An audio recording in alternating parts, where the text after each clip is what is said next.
Badan Percepatan Pengentasan Kemiskinan atau BP Taskin menggencarkan upaya menarik investor ke berbagai daerah sebagai strategi memperkuat ekonomi lokal sekaligus menekan angka kemiskinan. Melalui pendekatan aglomerasi, BP Taskin memfokuskan pengembangan kawasan potensial di Jawa Barat dan Jawa Tengah, termasuk mendorong investasi hijau dan sektor strategis seperti pangan, manufaktur, dan energi terbarukan. Lembaga ini juga berperan memetakan kebutuhan daerah agar peluang investasi dapat dipromosikan secara terarah kepada calon penanam modal.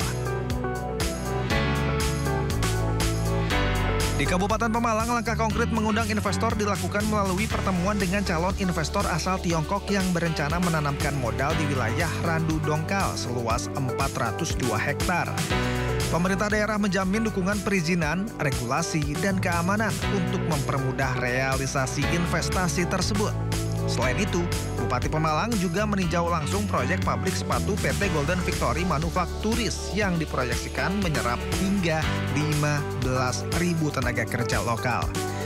Pemkab membuka lebar peluang investasi sekaligus menyiapkan tenaga kerja melalui balai latihan kerja agar dapat langsung tersedia dalam industri.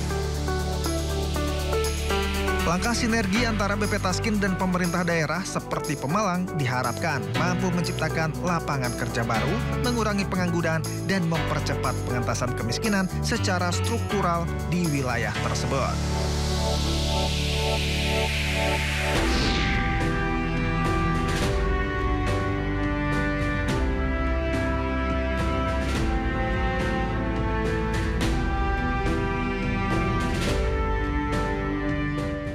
Terima kasih, pemirsa masih setia bersama saya di One on One. Saya masih bersama Mas Budiman Sujatmiko. Ya Mas, kita lanjutkan Mas. Sebelumnya saya tadi bertanya Mas Budiman seorang aktivis diduga dulu kritis banget. Nah sekarang saya akan tanya balik nih. Setelah Mas Budiman sebagai pemegang kebijakan, apa Mas yang bisa dilakukan? Ya, tadi kita barusan selesai rapat bersama dengan Pemda Kabupaten Pemalang. Kita bisa membawa investor untuk pembangunan pertanian, sektor industri pertanian. Dan kita sudah lakukan untuk bertemu dengan di beberapa kabupaten di luar Jawa, terutama kebanyakan Si Junjung, Sumatera Barat. Misalnya kita akan bangun carbon trading di Mentawai juga Sumatera Barat untuk digital dan listrikan, energi baru terbarukan.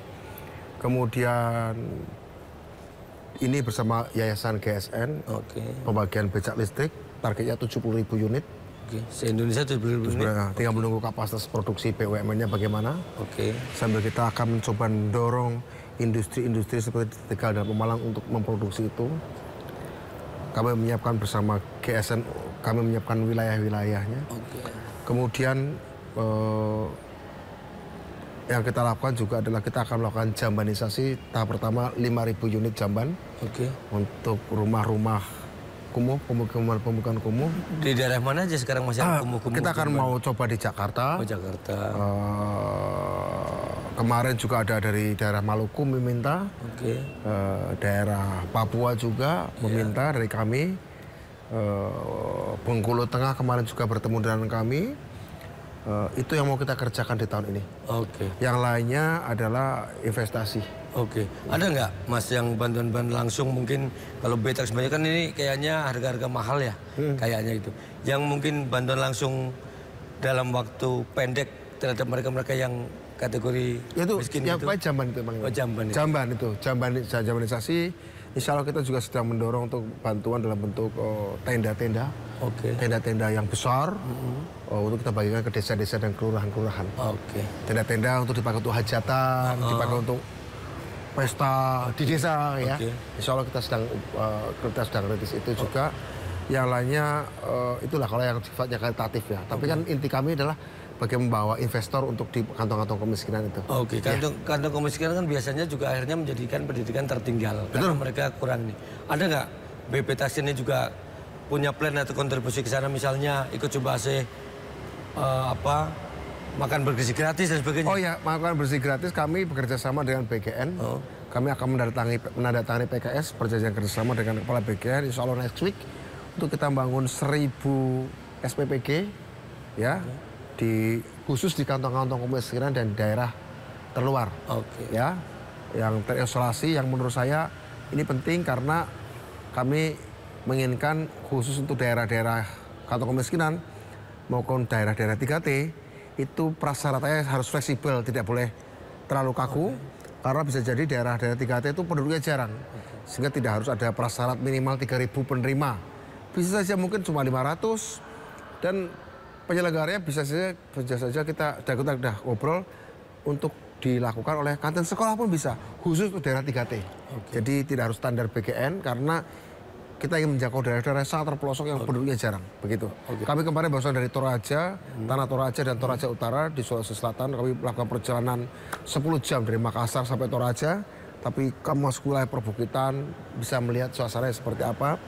Artinya memang perlu ada treatment khusus, perlakuan khusus untuk daerah-daerah kantong kemiskinan itu.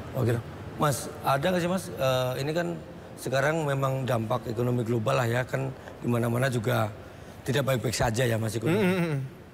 Boleh tahu nggak Mas, dengan kayaknya Mas Budiman sekitar baru 6-7 bulan lah ya jabat ya, tapi kebetulan kondisi ekonomi tidak baik-baik saja. Ini angka kemiskinan jadinya naik atau turun Mas? Data yang terakhir mengalami penurunan, data terakhir ya, sebelum ada perang tarif ya. Kita lihat lagi nanti, kita nunggu dari BPS. Kita nunggu dari BPS untuk mengeluarkan, nanti BPS yang berwenang untuk mengeluarkannya. Kalau kemarin sih sedikit turun. Meskipun kita tahu bahwa ada juga versi Bank Dunia ya yang membuat kemiskinan kita naik ya berkali-kali lipat. Tapi tentu saja kita ikut BPS karena itulah yang memiliki kewenangan untuk menentukan ukuran miskin dan miskin ekstrim di Indonesia itu seperti apa. Karena kita adalah lembaga negara, tentu saja ikut arahan Bapak Presiden Prabowo Subianto. BPS lah yang punya kewenangan untuk menentukan perumusan kemiskinan itu. Begitu? Ada nih Mas, Mas Budiman dari Pak Prabowo, ada ditargetkan nggak? Mas Budiman, kamu saya kasih tugas ini tapi dalam sekian tahun harus ya targetnya di tahun 2029 miskin dari 9% menjadi 5%. Dari tahun 2000 sekarang 9%, di 2029 turun menjadi 5%. Ya. Mas Budiman optimis tercapai? Insya Allah, karena tapi tentu saja ini semuanya tergantung dari kerja sinergi. Kementerian lembaga, sinergi antar daerah dan juga masyarakat sipil. Tidak kurang pentingnya, dan juga dukungan masyarakat internasional juga. Ya, karena kemiskinan ini musuh bersama, musuh kemanusiaan, bukan sekedar musuh ya bangsa Indonesia. Begitu. Terakhir Mas Budiman, sebelum kita tutup, saya kepingin komentar Mas Budiman, apa yang akan Anda sampaikan ke pemirsa kami di One seputar sosok Presiden Prabowo dan programnya yang dalam waktu dekat ataupun dalam waktu jangka panjang ini bermanfaat lebih kepada masyarakat Indonesia. Pak Prabowo Subianto itu sangat prihatin dengan kemiskinan dan kebodohan. Dengan program makan bergizi gratis, dia bisa mengatasi beban orang miskin, keluarga miskin untuk memberi makan anak-anaknya. Dengan makan bergizi gratis yang terstandarisasi, bisa memberikan asupan gizi untuk anak-anak kita bahkan sejak dari janin, kandungan, sampai lulus SMA, sehingga masyarakat kita bisa lepas dari kemiskinan dan kebodohan. Dengan sekolah rakyat berasrama untuk orang-orang miskin, termasuk miskin ekstrim, Pak Prabowo ingin agar orang-orang, anak-anak dari keluarga miskin, terutama miskin ekstrim, bisa memutus mata rantai kemiskinan yang diturunkan, diwariskan turun-temurun. Saya 99,9% bisa jamin Pak Prabowo menghibahkan masa kepresidenannya, bahkan hidupnya untuk menyelesaikan soal itu. Jadi dukunglah program-program beliau. Jika tidak mau mendukung, jangan diganggu. Begitu. Baik, terima kasih Mas Budiman. Jadi pemirsa, kita sudah nggak terasa sudah 1 jam ya tapi sebenarnya akan pengen lebih banyak. Mas Budiman juga ada agenda lainnya. Mau ketemu panti asuhan. Oke, nanti bisa dilanjut dalam lain kesempatan ya. Boleh. Baik pemirsa, demikian tadi kita obrolan dengan Mas Budiman Sujatmiko sebagai Kepala BP Taskin ya. Kita nanti boleh diingat-ingat 2009 kita tagih janji Mas Budiman dari 9% turun jadi 5%. Tapi mudah-mudahan nggak menunggu. Mudah-mudahan bisa lebih cepat. Bisa lebih cepat. Monggo, kalau bisa lebih cepat, kenapa harus menunggu yang lebih lemah? Gitu ya, Mas Budiman. Makasih.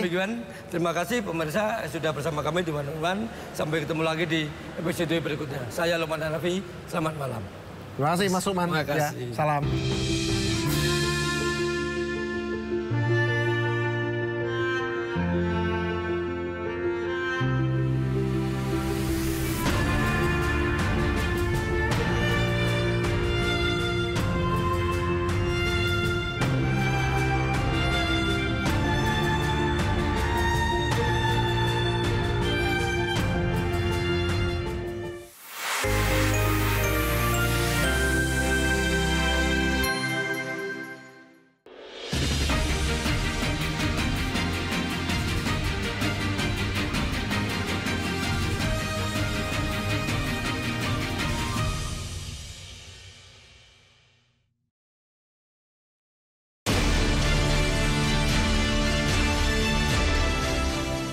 Satu keluarga meninggal akibat